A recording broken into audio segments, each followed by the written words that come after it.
ಒಂದ್ ಕಾಲದಲ್ಲಿ cheapest data ಕಂಡ್ರಿ. ಬಟ್ ಇವತ್ತು ನೀವು ಫೋನ್ ರೀಚಾರ್ಜ್ ಮಾಡಿದಾಗ ನೋಡಿ shock ಆಗ್ತಿದ್ದೀರಾ. Airtel, Jio, 4G 5G ನೆಟ್ವರ್ಕ್ಗಳ ಇಂದಿನ ನಿಜವಾದ ಕತೆ, ಲಾಭ ಮತ್ತೆ ಪ್ಲಾನ್ಗಳ ಆಟ ಎಲ್ಲವನ್ನು ನಾನು ನಿಮ್ಗೆ ಈ ವಿಡಿಯೋದಲ್ಲಿ ತಿಳಿಸ್ಕೊಡ್ತಾ ಇದ್ದೀನಿ. ವಿಡಿಯೋನ ಕೊನೆ ತನಕ ನೋಡಿ. ಮನೇಲಿ ನಮ್ಮ ಪೇರೆಂಟ್ಸು ತಿಂಗಳಿಗೆ ನಮ್ಮಪ್ಪ 20 ಕಾಲ್ ಮಾಡ್ತಾರೆ, ನಮ್ಮಮ್ಮ ಅವರೊಂದು 20 ಕಾಲ್ ಮಾಡ್ತಾರೆ.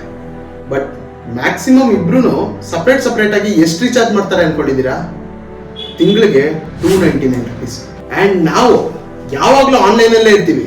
ನಾವೆಷ್ಟು ರೀಚಾರ್ಜ್ ಮಾಡ್ತೀವಿ ಅನ್ಕೊಂಡಿದ್ದೀರಾ? ನಾವು ಅಷ್ಟೇ 299. 2025 ಇಂಡಿಯಾನ ಕಂಟ್ರೋಲ್ ಮಾಡ್ತಿರೋ ನೆಟ್ವರ್ಕ್ಗಳು 2 ದೊಡ್ಡ ಕಂಪನಿ, ಒಂದು ಏರ್ಟೆಲ್ ಮತ್ತೊಂದು ಜಿಯೋ. ಒಂದ್ ವೇಳೆ ಇವರು ಮನ್ಸು ಬದಲಾಯಿಸ್ಕೊಂಡು ಸಡನ್ ಆಗಿ ಏನಾದ್ರು ಕಮ್ಮಿ ಮಾಡ್ಬಿಡ್ತಾರಲ್ವಾ ಅಣ್ಣ, ಇನ್ಕಮಿಂಗ್ಸ್ ಕಾಲ್ಗೂ ತಿಂಗಳಿಗೆ 500 ರೂಪಾಯಿ ಕಟ್ಟಿ ಅಂದ್ರೆ ಕಟ್ಲೇಬೇಕು, ಬೇರೆ ದಾರಿನೇ ಇಲ್ಲ. 2011 3G ಅವಾಗಿನ ಲಾಂಚ್ ಮಾಡ್ತಾ ಇದ್ರು. ಆ ಟೈಮಲ್ಲಿ ನಾವು 2G ಮಾತ್ರ ಯೂಸ್ ಮಾಡ್ತಿದ್ವಿ. ಆ ಟೈಮಲ್ಲಿ 2G ನೆಟ್ವರ್ಕ್ಸ್ 1 GB ಡೇಟಾ ಸುಮಾರು 200 ರಿಂದ 250 ರೂಪಾಯಿ ಗಂಟೆ ಇತ್ತು. ಆದ್ರೆ ಒಂದೇ ಒಂದು ಕಂಪ್ನಿ 98 ರೂಪಾಯಿ ಕೊಡ್ತಾ ಇತ್ತು, ಬರೀ ಏರ್ಸೆಲ್ ಮಾತ್ರ. ಅದ್ರ ನೆಟ್ವರ್ಕ್ ಇಶ್ಯೂಸ್ ನಮಗೆ ಗೊತ್ತಿತ್ತು. ಆಮೇಲೆ 3G ಬಂದ್ಮೇಲೆ 1 GB ಡೇಟಾನ 600 ರಿಂದ 700 ರೂಪಾಯಿ ಗಂಟ ಸೇಲ್ ಮಾಡ್ತಾ ಇದ್ರು. ಅದು ದಿನಗಳಲ್ಲಿ ಕಡಿಮೆ ಆಗಿ 230 ರಿಂದ 250 ರೂಪಾಯಿ ಗಂಟ ಬಂತು. ಯಾರಿಗೆ ಇಂಟರ್ನೆಟ್ ಬೇಕೋ ಅವ್ರು ಮಾತ್ರ ಯೂಸ್ ಮಾಡ್ತಾ ಇದ್ರು. ಮೆಜಾರಿಟಿ ಜನಗಳಿಗೆ ಇಂಟರ್ನೆಟ್ ಅನ್ನೋದು ಒಂದು ಲಕ್ಸುರಿ ವಸ್ತಾಗೇನೆ ಇತ್ತು. ಇದಾದ್ಮೇಲೆ 2016 ಜಿಯೋ ಎಂಟ್ರಿ ಕೊಟ್ಟು free data, free calls, free SMS ಎಲ್ಲಾನು ಫ್ರೀ. ಸಿಮ್ ಕೂಡ ಫ್ರೀ ಆಗಿ ಕ್ಯೂನಲ್ಲಿ ನಿಂತ್ಕೊಂಡು ತಗೊಂಡು ಹೋಗ್ತಾ ಇದ್ರು. ನಾನು ಕೂಡ ಅದೇ ಲೈನಲ್ಲಿ ನಿಂತ್ಕೊಂಡು ತಗೊಂಡ್ಬಂದಿದ್ದೀನಿ. ಆದ್ರೆ ಟ್ವಿಸ್ಟ್ ಏನು ಅಂದ್ರೆ ಅದು 4G ಸಿಮ್, 4G ಮೊಬೈಲ್ ಮಾತ್ರ ಆಗ್ತಾ ಇತ್ತು. ಫಸ್ಟ್ ಕ್ಯೂ ಅಲ್ಲಿ ನಿಂತ್ಕೊಂಡು ಸಿಮ್ ತಗೋತಿದ್ರು. ಸಿಮ್ ತಗೊಂಡು ಅದಕ್ಕೋಸ್ಕರನೇ ಫೋನ್ ತಗೊಂಡಿದ್ದ ಕತೆ ಎಲ್ಲ ನಮ್ಗೆ ಗೊತ್ತು. ನೆನ್ಪಿದ್ಯಾ ಲೈಫ್ ಹೆಂಗಿತ್ತು ಅಂತ? ಆಧಾರ್ ಕಾರ್ಡ್ ಮಾತ್ರ ಕೊಡು, ಸಿಮ್ನ ನಾನ್ ಕೊಡ್ತೀನಿ, ನೆಟ್ಟಿಂದ ಹಿಡಿದು ಎಲ್ಲ ಫ್ರೀ ಅಂತ ಹೇಳಿತ್ತು ಚಾರಿಟಿ ಅನ್ಕೊಂಡಿದ್ದೀರಾ?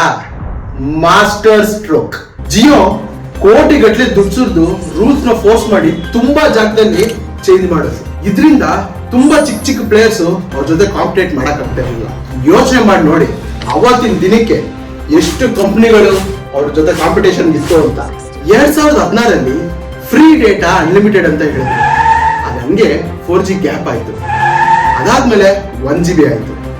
ಅದಾದ್ಮೇಲೆ ಅವರ ಮಾಸ್ಟರ್ ಸ್ಟ್ರೋಕ್ ಕರೆಕ್ಟ್ ಆಗಿ ಅವರು ಪೇಡ್ ಪ್ಲಾನ್ಸ್ ನ ಲಾಂಚ್ ಮಾಡ್ತಾರೆ. ಬಟ್ ಆ ಪೇಡ್ ಪ್ಲಾನ್ಸ್ ಕೂಡ ಬೇರೆ ಎಲ್ಲ ಟೆಲಿಕಾಂ ಕಂಪನಿ ಜೊತೆ ಕಂಪೇರ್ ಮಾಡಿದ್ರೆ ತುಂಬಾ ತುಂಬಾ ತುಂಬಾ ಕಮ್ಮಿ ಇತ್ತು. ಅದರಿಂದ ಜನಗಳೆಲ್ಲ ಆಲ್ಮೋಸ್ಟ್ ಜಿಯೋ ಕಂಪ್ನಿನ ಪ್ರಿಫರ್ ಮಾಡ್ತಾ ಇದ್ರು. ಇಲ್ಲಿ per GB ಡೇಟಾ ಕಾಸ್ಟ್ ಕಡಿಮೆ ಆಗಿ 2017 ಇಲ್ಲಿ ಗಂಟ ಬಂದಿತ್ತು. ಆ ಟೈಮಲ್ಲಿ ಜನ ಎಲ್ಲ ಆನ್ಲೈನ್ ಬರಕ್ ಸ್ಟಾರ್ಟ್ ಮಾಡಿದ್ರು.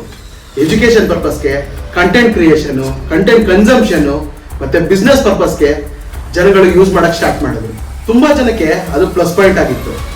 ಬಟ್ 2018 ಪೀರಿಯಡ್ ಅಲ್ಲೇ ತುಂಬಾ ಸಣ್ಣ ಪ್ಲೇಯರ್ಸ್ ಎಲ್ಲ ಕಾಣೆಯಾದ್ರು. ಎಲ್ಲ ಸೈಡ್ ಇಂದನು ತುಂಬಾ ಏಟ್ ತಿಂದು ಈ 2 ಕಂಪ್ನಿ ಮಾತ್ರ, ವೊಡಾಫೋನ್ ಮತ್ತೆ ಐಡಿಯಾ ಮರ್ಜ್ ಆಗಿ ಬಚಾವಾದ್ರು. ಬಟ್ ತುಂಬಾ ಸಾಲ ಮಾಡಿಕೊಂಡು. ಅಂಡ್ BSNL ಹೇಳೋದೇ ಬೇಡ, ನಿಮಗ್ ಗೊತ್ತು. ಫೈನಲಿ ಇಂಡಿಯಾದಲ್ಲಿ 2 ದೊಡ್ಡ ಪ್ಲೇಯರ್ಸ್ ಮಾತ್ರ, ಒಂದು ಏರ್ಟೆಲ್ ಮತ್ತೊಂದು ಜಿಯೋ. ಇವ್ರ ಹತ್ರ ಇರೋ ಯೂಸರ್ ಡೇಟಾ ಬೇಸ್ ನೋಡೋಣ. ಜಿಯೋ ಹತ್ರ 481 ಮಿಲಿಯನ್ ಯೂಸರ್ಸ್ ಇದ್ದಾರೆ, ಏರ್ಟೆಲ್ ಹತ್ರ 387 ಮಿಲಿಯನ್ ಯೂಸರ್ಸ್ ಇದ್ದಾರೆ. ಇಬ್ರದ್ದು ಸೇರಿ 868 ಮಿಲಿಯನ್ ಯೂಸರ್ಸ್ ಬರೀ ಇವ್ರು ಇಬ್ಬರ ಹತ್ರನೇ ಇದ್ದಾರೆ. ಯೋಚನೆ ಮಾಡಿ ನೋಡಿ, 2 ದೊಡ್ಡ ಕಂಪನಿ 86 ಕೋಟಿ ಜನಗಳ ಕನೆಕ್ಟಿವಿಟಿನ ಕಂಟ್ರೋಲ್ ಮಾಡ್ತಿರೋದು ಜಸ್ಟ್ ಬಿಸ್ನೆಸ್ ಮಾತ್ರ ಅಲ್ಲ, ದೊಡ್ಡ ಪವರ್.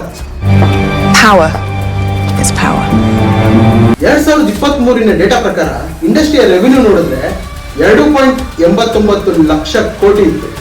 2026 4.2 ಲಕ್ಷ ಕೋಟಿಯಾಗಿ ಇನ್ಕ್ರೀಸ್ ಮಾಡೋ ಪ್ಲಾನ್ ಕೂಡ ಇದೆ, ಎಸ್ಟಿಮೇಟ್ ಮಾಡಿದ್ದಾರೆ.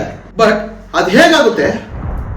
ಅದೇ ARPU, average revenue per user. 2017 ಈ ಆವರೇಜ್ ರೆವಿನ್ಯೂ ಪರ್ ಯೂಸರ್ ಎಷ್ಟಿತ್ತು ಅಂದ್ರೆ 135 ರೂಪಾಯಿ ಮಾತ್ರ. 2024 193 ರೂಪಾಯಿ ಮಾತ್ರ. ಆನ್ ಆವರೇಜ್ 223 ರೂಪಾಯಿ ಇದೆ ಇವಾಗ. ಬಟ್ ಇವ್ರ ಪ್ಲಾನ್ ಏನಂದ್ರೆ 2026 ₹300 ಟಾರ್ಗೆಟ್ ಆಗಿ ಇಟ್ಕೊಂಡಿದ್ದಾರೆ. ಅದನ್ನ ಓಪನ್ ಆಗಿನೇ ಏರ್ಟೆಲ್ ಚೇರ್ಮನ್ ಅವರು ಹೇಳಿದ್ದಾರೆ. Because This is business. ಖಂಡಿತ ಮಾಡೋ ಸಾಧ್ಯತೆ ತುಂಬಾ ಜಾಸ್ತಿ ಇದೆ. ಇವಾಗ ಇಬ್ರಲ್ಲಿ ಯಾವ ಒಂದು ಕಂಪ್ನಿ ಕೂಡ ಪ್ರೈಸ್ ಜಾಸ್ತಿ ಮಾಡಿದ್ರೆ ಇನ್ನೊಂದು ಕಂಪ್ನಿ 24 ಅವರಲ್ಲೇ ಅದನ್ನು ಪ್ರೈಸ್ ಇನ್ಕ್ರೀಸ್ ಮಾಡುತ್ತೆ.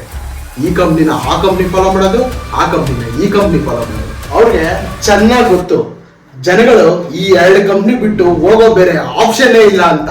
ಇಷ್ಟು ಪ್ರಾಫಿಟ್ ಮಾಡ್ತಾವ್ರಲ್ಲ, ಅದಕ್ಕೆ ಈಕ್ವಲ್ ಆಗಿ ಕಸ್ಟಮರ್ ಆದ ನಮ್ಗೆ ಅವರು ಸರ್ವಿಸಸ್ ಸೂಪರ್ ಆಗಿ ಕೊಡ್ತಾ ಇದ್ದಾರೆ ಅಂತ ಎಷ್ಟು ಜನಕ್ಕೆ ಅನಿಸ್ತಾ ಇದೆ? ತುಂಬಾ ಕ್ವಶನ್ ಮಾರ್ಕ್ ಇದೆ. ಈ ವಿಡಿಯೋ ನೀವು ನೋಡ್ತಾ ಇರೋ ಸಂದರ್ಭದಲ್ಲಿ ನಿಮ್ಮ ಮೊಬೈಲ್ ಅಲ್ಲಿ ಡೇಟಾ ಮತ್ತೆ ನೆಟ್ವರ್ಕ್ ಎಷ್ಟು ಇಶ್ಯೂ ಇದೆ ಕಮೆಂಟ್ ಅಲ್ಲಿ ತಿಳಿಸಿ. ಇದಕ್ಕೆಲ್ಲ ಸೊಲ್ಯೂಷನ್ ಇಲ್ವಾ ಅಂತ ಕೇಳಿದ್ರೆ, ಬೇರೆ ಕಂಟ್ರಿಗಳಲ್ಲಿ ನೆಟ್ವರ್ಕ್ ಕಂಪ್ನಿಗಳು ಅವರು ಕಸ್ಟಮರ್ಸ್ಗೆ ಕೊಟ್ಟಿರೋ ಆಶ್ವಾಸನೆಗಳೆಲ್ಲ ಪೂರ್ತಿ ಮಾಡಲಿಲ್ಲ ಅಂದ್ರೆ ಸರ್ಕಾರ ಆ ಕಂಪ್ನಿಗಳ ಮೇಲೆ ಸಿಕ್ಕಾಪಟ್ಟೆ ಫೈನ್ಸ್ ಹಾಕಿ ಸ್ಟ್ರಿಕ್ಟ್ ಆಗಿ ಆಕ್ಷನ್ ತಗೋತಾರೆ. ಅದೇ ರೀತಿ ನಮ್ಮ ಭಾರತದಲ್ಲೂ ಆದ್ರೆ ಚೆನ್ನಾಗಿದೆ. ಗ್ಯಾರಂಟಿ ಕೊಟ್ಟಿರೋ ಸ್ಪೀಡು ಇರಬೇಕು, ಕಮಿಟ್ಮೆಂಟ್ಸ್ ಇಂದ ಸರ್ವಿಸಸ್ ಇರಬೇಕು. ಅಂಡ್ ಲೇಟ್ ಆಗಿ ಮಾಡಿದ್ರು BSNL ಕಂಪ್ನಿಯವರು ಅವರ ಇನ್ವೆಸ್ಟ್ಮೆಂಟ್ ಗಳನ್ನೆಲ್ಲ ಜಾಸ್ತಿ ಮಾಡಬೇಕು.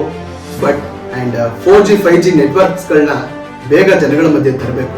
ಬಟ್ ಇನ್ನೂ ತುಂಬಾ ಪ್ರೈವೇಟ್ ಪ್ಲೇಯರ್ಸ್ ಗಳು ಫ್ರೆಶ್ ಆಗಿ ಬಂದ್ರೆ ಮಾತ್ರ ಆಗೋದು. ಕಾಂಪಿಟೇಷನ್ಸ್ ಎಲ್ಲರಿಗೂ ಒಳ್ಳೇದು.